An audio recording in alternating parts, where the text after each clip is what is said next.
ગુજરાતી ભાષામાં તાજા સમાચાર, દૈનિક અપડેટ્સ, હાલની ઘટનાઓ. હમણાં જ સબસ્ક્રાઇબ કરો અને નવા સમાચાર પામો.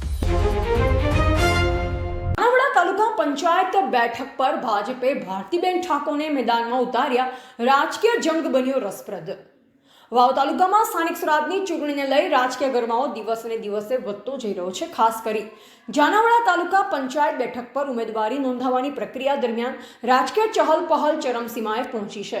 આ બેઠક પર ભારતીય જનતા પાર્ટી દ્વારા ભારતીબેન ઈશ્વરભાઈ ઠાકોરને ઉમેદવાર તરીકે જાહેર કરવામાં આવ્યા છે, જેના પગલે ચૂંટણીમાં નવી સરગમી આવી છે. ભારતીબેન ઠાકોરે પક્ષના આગેવાનો, કાર્યકરો અને સમર્થકોની હાજરીમાં ઉત્સાહભેર પોતાની ઉમેદવારી નોંધાવી. ઉમેદવારી નોંધાવતી વેળાએ ભાજપના કાર્યકરો મોટી સંખ્યામાં હાજર રહ્યા અને ભાજપ જીતશે જેવા નારા સાથે માહોલ ગુંજી ઉઠ્યો. આ પ્રસંગે પક્ષના આગેવાનો દ્વારા ભારતીબેનના વિજયનો વિશ્વાસ વ્યક્ત કરવામાં આવ્યો અને તેઓને વિકાસના મુદ્દાઓ સાથે મતદારો સમક્ષ જવાની સલાહ આપવામાં આવી. ભાજપ માટે આ બેઠક પ્રતિષ્ઠાની ગણાતી હોવાથી પક્ષ દ્વારા સઘન વ્યૂહરચના તૈયાર કરવામાં આવી રહી છે.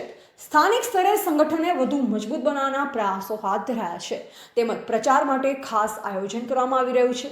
ભારતીબેન ઠાકોર પણ ગામે ગામ સંપર્ક સાધી મતદારો સાથે સીધો સંવાદ સ્થાપવા પ્રયત્નશીલ બની રહ્યા છે. તો બીજી તરફ આ બેઠક પર કોંગ્રેસ તેમજ અન્ય રાજકીય પક્ષોના ઉમેદવારો પણ મેદાનમાં ઉતરતા ચૂંટણીમાં કટોકટીભર્યો મુકાબલો સર્જાવાની સંભાવના છે. મતદારોના મુખ્ય પ્રશ્નો જેમ કે પાણી, રસ્તા, આરોગ્ય અને શિક્ષણ જેવા મુદ્દાઓ ચૂંટણીના કેન્દ્રમાં રહેવાના છે. દરેક પક્ષ પોતાના વચનો અને વિકાસના દાવા સાથે મતદારોને આકર્ષવા માટે જોરદાર પ્રચાર કરશે. રાજકીય વિશ્લેષકોના મત મુજબ જાનાવાડા બેઠક પર આ વખતે મતદારોનો ઝોક કઈ દિશામાં રહે છે તે જોવું રસપ્રદ બનશે. સ્થાનિક સમીકરણો, જાતિ આધારિત મતદાન અને ઉમેદવારોની વ્યક્તિગત છબી પણ પરિણામ પણ મહત્વપૂર્ણ અસર કરશે.